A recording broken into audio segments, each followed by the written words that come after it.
कहानी की शुरुआत होती है प्राचीन जापान से, जहां रानी हेमिको अपने काले जादू से पूरे राज्य को मिटा देने की कसम खा चुकी थी। उसकी शक्तियां इतनी डरावनी थीं कि लोग उसका नाम लेने से भी कांप उठते थे। लेकिन देश को विनाश से बचाने के लिए राज्य के जनरल्स ने रानी के खिलाफ बगावत छेड़ दी। उन्होंने उसे पकड़कर एक ऐसे रहस्यमयी द्वीप आइलैंड पर कैद कर दिया जहां इंसान तो दूर, परिंदे तक का नामो निशान नहीं था। सदियां बीत गईं। फिर एक दिन लॉर्ड रिचर्ड क्रॉफ्ट के हाथ एक पुराना नक्शा लगा जिसमें उस द्वीप का सुराग था जहां रानी हेमिको को कैद किया गया था। सच की तलाश में रिचर्ड ने अपनी बेटी को लंदन में छोड़ दिया और खुद निकल पड़ा उस मनहूस टापू की ओर जहां मौत उसका इंतजार कर रही थी। अब कहानी 7 साल बाद की है। एक युवा जोशीली लारा क्रॉफ्ट रिंग में लड़ रही है। उसकी आंखों में गुस्सा नहीं, बस एक अधूरी तलाश है। उसकी ओपोनेंट उस पर हावी हो जाती है और कुछ ही पलों में लारा को चौक होल्ड में जकड़ लेती है। लारा पूरी ताकत लगा देती है, लेकिन आखिरकार उसे टैप आउट करना ही पड़ता है। पिता के गायब होने के बाद से लारा का जीवन संघर्षों से भरा था। वो छोटी मोटी नौकरियां करके किसी तरह जी रही थी। लेकिन एक दिन उसके पिता की पुरानी बिजनेस पार्टनर आना उससे मिलने आई। आना ने कहा, लारा, तुम्हारे पिता ने तुम्हारे लिए बहुत कुछ छोड़ा है, तुम्हें इन नौकरियों की जरूरत नहीं है। लेकिन लारा ने ठंडे लहजे में जवाब दिया, मुझे पैसे नहीं चाहिए, मुझे पिता चाहिए। 7 साल बीत चुके थे। रिचर्ड क्रॉफ्ट के गुम होने के बाद अब हर कोई यही मान चुका था कि वो कभी वापस नहीं आएगा। लारा की जिंदगी अब एक मोड़ पर थी जब आना उसके पास आई और बोली, लारा, अब वक्त आ गया है सच्चाई का सामना करने का। तुम्हें ये पेपर साइन करने होंगे ताकि तुम्हारे पिता को कानूनी तौर पर मृत घोषित किया जा सके, वरना उनकी पूरी संपत्ति सरकार जब्त कर लेगी और तुम्हारे हिस्से में कुछ नहीं बचेगा। उस रात लारा अपने कमरे में अकेली बैठी थी। हाथ में वही नेकलेस था जो उसके पिता ने जाने से पहले उसे दिया था। रिचर्ड ने कहा था, अगर कभी तुम मुझे याद करोगी तो बस इसे हाथ में पकड़ लेना, मुझे पता चल जाएगा। लारा की आंखों में आंसू थे, लेकिन दिल में एक सवाल, क्या सच में उसके पिता अब इस दुनिया में नहीं है? अगले दिन लारा पहुंची क्रॉफ्ट होल्डिंग्स की विशाल बिल्डिंग में अपने पिता को मरा हुआ घोषित करने वाले पेपर्स पर साइन करने से पहले वकील ने उसे उसके पिता की आखिरी छोड़ी हुई चीज दी, एक रहस्यमयी पजल बॉक्स जिसका नाम था काराकुरी। लारा ने बॉक्स को ध्यान से घुमाया और कुछ ही पलों में उसने उसे सॉल्व कर लिया। अंदर से एक छुपा हुआ खत और एक छोटी सी चाबी निकली। खत में लिखा था, मेरी आखिरी जगह का पहला शब्द। लारा ने कुछ देर सोचा और फिर तुरंत समझ गई। वो दौड़ी अपने पिता की कब्र के पास। वहां जाकर उसने पत्थर पर उकेरे नाम रिचार्ड का पहला अक्षर आर दबाया और तभी नीचे से एक छुपा हुआ लॉक सामने आया। लारा ने वो चाबी डाली और जैसे ही घुमाई, कब्र के पीछे की दीवार खिसकने लगी। उसके सामने खुला एक गुप्त दरवाजा जो सीधे जाता था रिचर्ड के सीक्रेट ऑफिस में। अंदर धूल भरी फाइलें थी, नक्शे और पुरानी रिकॉर्डिंग्स। लारा ने एक वीडियो कैमरा उठाया, उसमें रिचर्ड का चेहरा था। उसने कहा, लारा, अगर तुम ये देख रही हो तो इसका मतलब है कि मैं वापस नहीं आ पाया। तुम्हारी माँ की मौत के बाद मैं उसे दूसरी दुनिया में ढूंढने निकला था। इसी खोज में मैंने प्रोजेक्ट हेमिको शुरू किया, लेकिन ये ताकत गलत हाथों में गई तो पूरी दुनिया पर तबाही टूट पड़ेगी, इसलिए इसे जला दो। लेकिन लारा के अंदर कुछ बदल गया था। उसने डिब्बे को खोला जिस पर लिखा था हेमिको। जलाने की बजाय उसने हर पन्ना पढ़ना शुरू किया। वहां उसे पता चला रानी हेमिको को यामताए नाम के एक रहस्यमयी द्वीप पर कैद किया गया था। वो द्वीप जहां जाना मौत को बुलाने जैसा था। लारा अब अपने पिता की आखिरी बातों को जोड़ते हुए एक सच के करीब पहुंच रही थी। उसे पता चला कि रिचर्ड यामताए नाम के उस रहस्यमयी द्वीप की ओर जा रहा था और जिस जहाज के कप्तान ने उसे वहां ले जाने का वादा किया था उसका नाम था लू रेन। लेकिन एक मुश्किल थी, लारा ने अब तक डेथ पेपर्स साइन नहीं किए थे, इसलिए उसे अपने पिता की कोई विरासत, कोई पैसा नहीं मिला था। फिर भी उसने हार नहीं मानी। उसने अपनी माँ का दिया हुआ जेड नेकलेस बेच दिया और जो थोड़े बहुत पैसे मिले उन्हीं से वो निकल पड़ी हांगकांग की ओर। हांगकांग एक ऐसा शहर जो कभी नहीं सोता। यहाँ लारा अपने पिता के पुराने रिकॉर्ड्स के सहारे उस जहाज के कप्तान लू रेन को ढूंढ रही थी। लेकिन तभी कुछ स्थानीय लड़के मदद के बहाने उसके पास आए और मौका देखकर उसका बैग छीन कर भाग गए। लारा ने बिना वक्त गंवाए उनका पीछा किया। वो भीड़ भरे बाजार और बोट्स के ऊपर कूदते हुए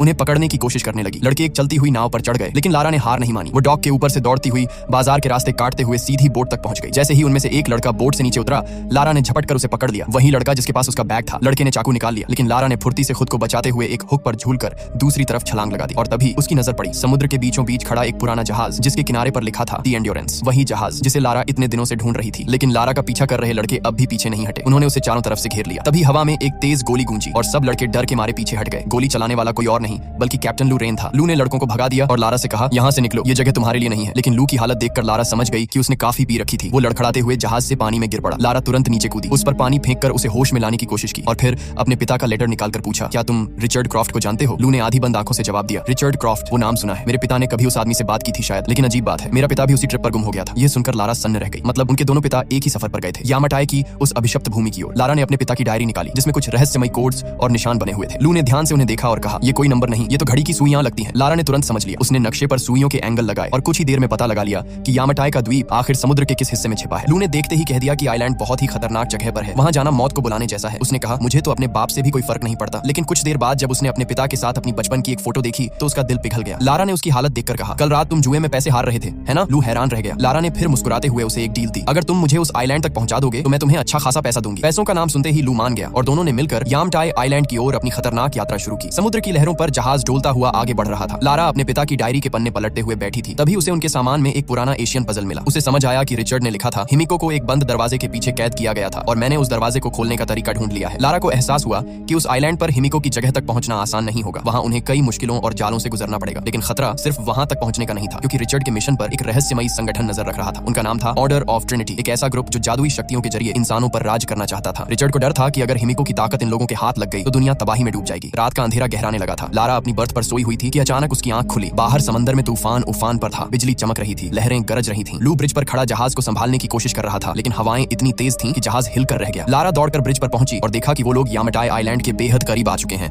लेकिन अब विशाल लहरें जहाज को बार बार पीछे धकेल रही थीं। लू ने चिल्लाते हुए कहा, लारा जहाज खाली करो अभी तुरंत। लारा भागकर अपने केबिन में पहुंची। उसने अपने पिता की डायरी उठाई, लेकिन वही पुराना पजल पीछे रह गया। तभी जहाज की एक बड़ी लहर से टक्कर हो गई और जहाज का पिछला हिस्सा चट्टान से जा टकराया। सब कुछ टूटने की आवाजों में बदल गया। लारा डेक से फिसलकर सीधा समंदर में गिर गई। तूफान ने लू और लारा दोनों को अलग अलग दिशाओं में बहा दिया। लारा किसी तरह किनारे तक पहुंच गई, थकी टूटी भीगी हुई। उसने इधर उधर देखा, चारों ओर अजीब सी चुप्पी थी। तभी उसे एहसास हुआ कि वो अकेली नहीं है, इस आइलैंड पर और भी लोग हैं। वो कुछ समझ पाती इससे पहले ही किसी ने पीछे से उसके सिर पर वार किया और सब कुछ अंधेरे में डूब गया। अगले दिन जब लारा की आंख खुली तो उसने खुद को एक अजनबी टेंट के अंदर पाया। उसके सामने बैठा था एक अजनबी आदमी, मैथियस वोगेल। वो शांत आवाज में बोला, डरो मत, मैं तुम्हें नुकसान नहीं पहुंचाना चाहता। तुम्हारी ही उम्र की एक बेटी है, मेरी भी। फिर उसने धीमी आवाज में कहा, मैं इस आइलैंड से तब तक नहीं जा सकता जब तक मेरा काम पूरा नहीं हो जाता। लारा ने अपना बैग चेक किया, वो खाली था। मैथियस ने ठंडी हंसी हंसते हुए कहा, जिस चीज की तुम्हें तलाश थी वो अब मेरे पास है, तुम्हारे बाप की डायरी, और अब मुझे वो सब मिल गया है जिसकी मुझे जरूरत थी। लारा ने कांपती आवाज में पूछा, मेरे पिता कहाँ हैं? मैथियस की आंखों में एक ठंडापन उतर आया। हमने उन्हें पकड़ा था, लेकिन उन्होंने हमारी बात नहीं मानी, तो हमें उन्हें मारना पड़ा। ये सुनते ही लारा जैसे पत्थर बन गई। आंखों से आंसू निकले, पर वो चुप रही, क्योंकि उसके दिल में अब सिर्फ बदले की आग जल रही थी। बाहर जब उसे बांध कर ले जाया जा रहा था, उसने देखा कुछ लोग पहाड़ के नीचे डायनामाइट से विस्फोट कर रहे थे। चट्टानें टूट रही थीं और मजदूरों को जबरदस्ती काम करवाया जा रहा था। इन्हीं में से एक चेहरा लारा को पहचान में आया, लू रेन। वो भी कैद था और इन गुंडों के लिए काम करने पर मजबूर। थोड़ी देर बाद मैथियस ने आदेश दिया, सब लोग यहाँ से चलो, हमें अब अगले पॉइंट पर जाना है। रास्ते में लू ने लारा से धीरे से कहा, यहाँ काम करने वाले ज्यादातर लोग या तो मछुआरे हैं जिनके जहाज डूब गए, या फिर बेचारे वो लोग जो इन स्मगलर्स के जाल में फंस गए। लारा की आंखों में आंसू थे। मैथियस ने मेरे पिता को मार दिया। लू कुछ पल चुप रहा, फिर बोला, मुझे भी अभी पता चला, इन लोगों ने मेरे पिता को भी खत्म कर दिया। लारा ने धीरे से कहा, माफ करना लू, मैंने तुम्हें इस खतरनाक जगह पर लाकर सब कुछ खो दिया। लू ने उसकी तरफ देखा, अभी कुछ नहीं खोया लारा, अगर हम जिंदा हैं तो खेल अभी खत्म नहीं हुआ। रिचर्ड की डायरी से मैथियस को आखिरकार हिमिको के टूम का रास्ता मिल गया था। उसने सबको आदेश दिया कि इस एंट्रेंस के रास्ते को साफ किया जाए। लारा, लू और बाकी मजदूर उस रास्ते को साफ करने में लग गए। तभी एक बूढ़ा मजदूर थककर जमीन पर गिर पड़ा। गार्ड ने गुस्से में उसकी तरफ बंदूक तान दी, उठ और काम कर वरना गोली मार दूंगा। लारा और लू ने तुरंत उस बूढ़े की साइड ले ली। तभी पीछे से मैथियस आया। उसकी आंखों में कोई दया नहीं थी। उसने बिना कुछ सोचे बूढ़े के सीने में गोली दाग दी। वो सब कुछ वहीं जम गए, लेकिन लू ने झट से एक कसी उठाई और गार्ड पर फेंक दी ताकि लारा को भागने का मौका मिल सके। लारा तुरंत वहां से भागी। पीछे से गोलियों की आवाज गूंज उठी। एक गार्ड ने लारा पर बंदूक तान ली थी, लेकिन लू ने आगे बढ़कर उसे गिरा दिया। अपनी जान दांव पर लगाकर उसने लारा को बचा लिया। लू ने भी उसके पीछे भागने की कोशिश की, मगर मैथियस ने पीछे से गोली चला दी जो जाकर उसकी बाजू में लगी। लारा पहाड़ी की तरफ भागती रही। उसकी सांसें तेज थीं। उसने एक गिरे हुए पेड़ पर चढ़कर घाटी पार करने की कोशिश की,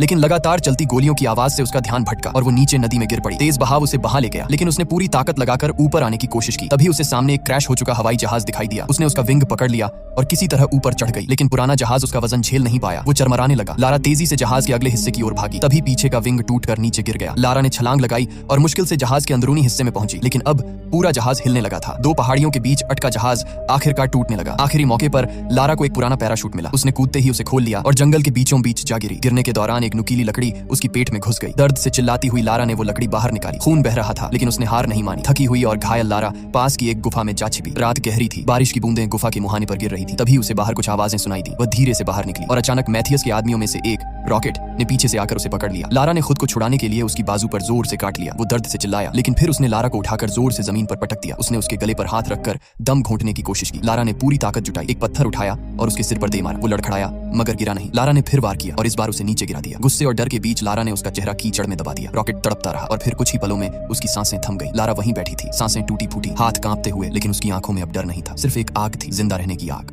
लारा अभी भी अपने हाथों पर लगे रक्त को सोचते हुए हिल रही थी कि तभी अंधेरे में किसी शख्स की परछाई पर उसकी नजर पड़ी। बिना देर किए उसने उसका पीछा किया और पहाड़ी की चोटी पर पहुंचते ही ठंडा झटका लगा। वो कोई और नहीं, उसके पिता रिचर्ड थे। रिचर्ड उसे देखकर सन्न रह गया, पर लारा की आंखों में सच्चाई देखकर उसकी कठोर मुस्कान टूट गई। उसने धीरे से लारा के जख्म पर पट्टी बांधी और फुसफुसाया, अब तुम यहाँ नहीं रुकोगी, मैं तुमको अकेला नहीं छोड़ूंगा। सुबह हुई तो पूरे शिविर में हलचल थी। वर्कर्स ने हेमिको के टूम्ब का रास्ता साफ कर दिया। रिचर्ड ने लारा से पूछा, मेरी सारी रिसर्च जला दी क्या? लारा ने ठंडे लहजे में कहा, नहीं। ये सुनते ही रिचर्ड के हाथ कांप उठे, क्योंकि अगर डायरी अब मैथियस के पास है तो खतरा सिर पर था। रिचर्ड की आवाज में अब डर नहीं, गंभीर चेतावनी थी। अगर हेमिको की कब्र खुली तो ये दुनिया लौटकर पहले जैसी ना रहेगी। लारा ने ठान लिया, सीधा टकराव नहीं, चाल चलकर ही जीतना है। उसने पास रखे तीर कमान उठाए और चुपके से मैथियस के कैंप की ओर बढ़ी। टेंट की छायाओं में घुसते ही दिल तेज धड़कने लगा। थोड़ी दूर बैठे लोग किसी काम में मशगूल थे। तभी उसका फोन, मैथियस का सैटेलाइट, अपनी जगह पर चमक उठा। लारा ने सांस रोकी और पलकें झापटी। जैसे ही मैथियस टेंट से बाहर निकला, वह झपट्टे से अंदर घुसी और फोन छीन लिया। हाथ कांप रहे थे, पर जीने की आग और तेज थी। बाहर निकलते ही उसने देखा लू मैदान में लड़ते हुए खड़ा है। उसने वही गार्ड नीचे गिरा दिया जो वर्कर्स पर नजर रखता था। लू ने बिना देर किए सबको इकट्ठा किया। हथियार उठाओ, अब मौके का फायदा उठाना है। वर्कर्स उठ खड़े हुए। आशा की एक किरण सी लौ जली। लारा ने सैटेलाइट ऑन किया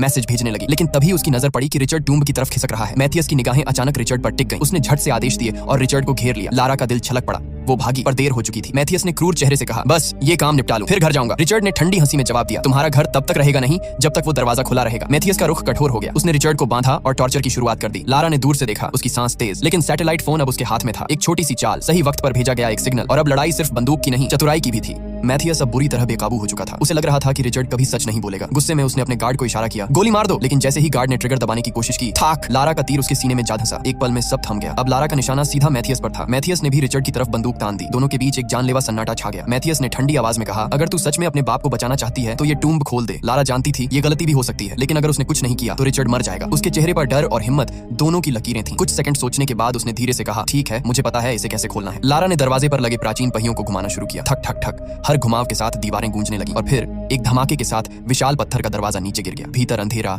ठंडी हवा और एक अजीब सी गंध। रिचर्ड ने फुसफुसाया, ये हवा नहीं, हिमिको की सांसें हैं। मैथियस हंस पड़ा, एक इंसान की सांस इतनी खतरनाक नहीं हो सकती। लारा ने आगे कदम बढ़ाया पर तभी क्लिक, उसने गलती से ट्रिगर दबा दिया। नीचे से भाले निकले और एक गार्ड को आर पार कर गए। सब घबरा गए। दीवारों पर साएं हिलने लगे। फिर वो सब आगे बढ़े और एक खाई तक पहुंचे। नीचे सैकड़ों कंकाल बिखरे पड़े थे। मौत की गंध हवा में फैल रही थी। एक तंग पुल पार करते हुए उन्होंने अगला रास्ता चुना, लेकिन तभी एक और गार्ड का पैर ट्रिगर पर पड़ा। धड़ाम, भारी गोल दरवाजे बंद हो गए। चारों तरफ सन्नाटा और फिर जमीन हिलने लगी। दरारें चौड़ी होती जा रही थीं और अब सबके पैरों के नीचे की जमीन टूटने लगी थी। लारा ने देखा, दूसरी तरफ एक गार्ड रुककर उल्टा झांक रहा था। उसकी आंखें अंधेरे में चमक रही थीं। वो दीवारों पर लगे व्हील्स को घुमाने लगा जैसे किसी प्राचीन तंत्र का लीवर। लारा ने तुरंत चाबी की तरह वही व्हील्स पकड़ लिए और घुमानी शुरू कर दी। पर तभी जहां वह खड़ी थी, फर्श धड़ाम से टूट गया। हवा में झूलती हुई वह दरवाजे से लटकी रह गई। हाथ पसीने से फिसल रहे थे, मगर टूटने वाली जमीन पर उतरने का वक्त नहीं था। लारा ने अपनी आखिरी ताकत लगाकर पहियों को घुमाया। अचानक उसके दिमाग में वही पहेली गुजरी, येलो प्लस रेड हार्ट हरा। उसने रंगों को जोड़ते हुए व्हील को सही क्रम में घुमाया। एक हल्की सी हरियाली रोशनी फैलते ही लोहे का भारी दरवाजा धीरे धीरे खुल गया। दरवाजे के खुलते ही सर्द हवा में सड़न की दुर्गंध और कहीं से उठती धीमी सी फुसफुसाहट खुल गई। सामने टूटे फूटे कब्रें थीं, हिमिको की दासियों की कब्रें। जी हाँ, समर्पण की परछाइयां अभी भी टिमटिमा रही थीं। लारा के होंठों पर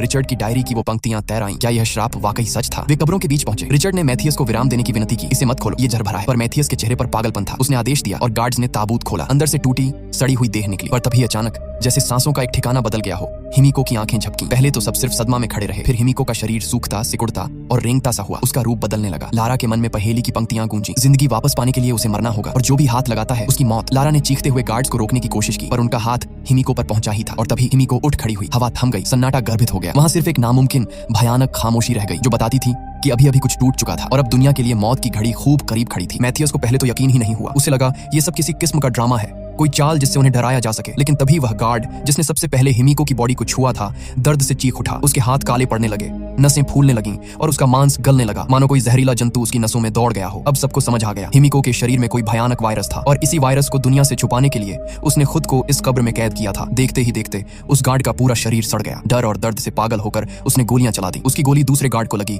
जिसने बॉडी को पकड़ा हुआ था और वह वहीं गिर पड़ा। अगले ही पल मैथियस ने बिना झिझके उस पहले गार्ड को भी गोली मार दी। इस भयावह नजारे के बावजूद मैथियस का लालच कम नहीं हुआ। उसने कांपते हुए हाथों से हिमिको की एक उंगली काटी। बस यही सबूत मेरे बॉस को काफी होगा, उसने बुदबुदाते हुए कहा। लेकिन जैसे ही उसने ये किया, लारा ने कुल्हाड़ी उठा ली और आखिरी बचे गार्ड पर झपट पड़ी। एक झटके में उसने उसे गिरा दिया। वहीं रिचर्ड ने पास पड़ी बंदूक उठाई और मैथियस की टांग में गोली दाग दी। लारा बाहर की ओर भाग रही थी और उसके पीछे घायल गार्ड पीछा कर रहा था। इसी बीच मैथियस ने जमीन पर पड़े रिचर्ड को कहा, तुम्हें घर जाना चाहिए। लेकिन रिचर्ड की आंखों में सख्ती थी। जब तक हिमिको की उंगली इस द्वीप पर है, मैं कहीं नहीं जाऊंगा। ये वायरस बाहर गया तो पूरी दुनिया खत्म हो जाएगी। मैथियस ने गुस्से में फिर गोलियां चलाई, पर अब उसकी गन खाली हो चुकी थी। तभी पीछे से एक भयानक आवाज आई। वो गार्ड जो मर चुका था फिर से उठ खड़ा हुआ। उसका चेहरा आधा सड़ा आधा जिंदा था। उसने झपट कर रिचर्ड पर हमला कर दिया। रिचर्ड ने जान की बाजी लगाकर उसे गोली मारी, पर बहुत देर हो चुकी थी। उस गार्ड ने उसे छू लिया था। रिचर्ड की सांसें भारी होने लगीं और अब वो जान चुका था कि वायरस उसके अंदर भी फैल चुका है। रिचर्ड ने जल्दी से अपने जख्म पर पट्टी बांधी ताकि वायरस उसके शरीर में धीरे धीरे फैले। उधर लारा दासियों की एक कब्र में छिप गई, लेकिन अचानक उसका पैर एक हड्डी पर पड़ा। चर्रर आवाज से गार्ड सतर्क हो गया और उसे ढूंढने लगा। दोनों का वजन पड़ते ही कब्र की जमीन टूट गई और वो नीचे अंधेरे में जा गिरे। गिरते ही लारा की नजर पास के एक ट्रिगर पर पड़ी। वो तुरंत उस पर चढ़ गई और अगले ही पल ऊपर से पैनी लकड़ियों की बौछार बरस पड़ी। उनमें से एक गार्ड के आर पार हो गई और वो वहीं खत्म हो गया। लारा भागती हुई वापस हिमिको के टूम के पास पहुंची, लेकिन रिचर्ड ने उसे दूर रहने को कहा। अब उसके अंदर भी वायरस था। उसने लारा से कहा कि वो मैथियस को रोक ले, जब तक वो टूम को जला देगा। लारा की आंखों से आंसू बहने लगे। वो किसी भी हाल में अपने पिता को खोना नहीं चाहती थी, लेकिन रिचर्ड ने मुस्कुराते हुए कहा, मेरे लिए इतना ही काफी है कि मैंने अपनी बेटी को फिर से देख लिया। लारा ने रोते हुए हथियार उठाया और अपने पिता को आखिरी बार अलविदा कहा। मैथियस अब हड्डियों की खाई को पार कर रहा था। तभी लारा उछलकर सीढ़ी के दूसरी ओर उतरी और रास्ता रोक लिया। उसने एक जोरदार लात मारी और मैथियस नीचे जा गिरा, लेकिन वो इतनी आसानी से हार मानने वाला नहीं था। दोनों में जबरदस्त लड़ाई शुरू हो गई। मैथियस ने लारा की गर्दन पकड़ी पकड़ ली, पर लारा ने पूरी ताकत से उसे धक्का दे दिया। वो जानती थी अगर मैथियस बच गया तो सब खत्म हो जाएगा, इसलिए उसने सीढ़ी को ही गिरा दिया। अब मैथियस ने कुल्हाड़ी उठाई और वार किया। लारा जमीन पर गिरी, उसकी सांसें तेज थीं। तभी दूर रिचर्ड ने हिमिको के टूम में बम विस्फोट कर दिया। धमाके की आवाज से मैथियस का ध्यान भटका और उसी पर लारा ने उसे लात मारकर नीचे गिराया। फिर हिमिको की उंगली वाला बैग उसके मुंह में ठूंस दिया। कुछ ही सेकंड में मैथियस के शरीर में वायरस फैल गया और लारा ने उसे खाई में धक्का दे दिया। पूरा टूम हिलने लगा, पत्थर गिर रहे थे, फर्श टूट रहा था। लारा ने दीवार पर चढ़ते हुए ऊपर निकलने की कोशिश की। बाहर लू ने उसे देखा और सहारा देकर किसी तरह उसे बाहर खींच लिया। दोनों ने ट्रिनिटी के हेलीकॉप्टर देखे और पायलट्स को बंदूक की नोक पर वहां से उड़ने को कहा। लंदन लौटकर लारा ने उन पेपर्स पर साइन कर दिए जिनसे ये साफ हो गया कि रिचर्ड अब नहीं रहे और उनकी कंपनी की नई मालिक लारा क्रॉफ्ट होगी। आना ने मुस्कुराते हुए कहा, अब पूरा बिजनेस तुम्हारा है। लेकिन लारा ने ठंडे लहजे में कहा, मुझे इन सब से कोई मतलब नहीं। आखिर में लारा ने वो नेकलेस वापस खरीदा जो कभी उसे बेचना पड़ा था। उसे हाथों में थामकर उसने अपने माता पिता को याद किया। अगर तुम्हें ये कहानी पसंद आई हो तो वीडियो को लाइक करो, चैनल को सब्सक्राइब करो। मिलते हैं अगली वीडियो में।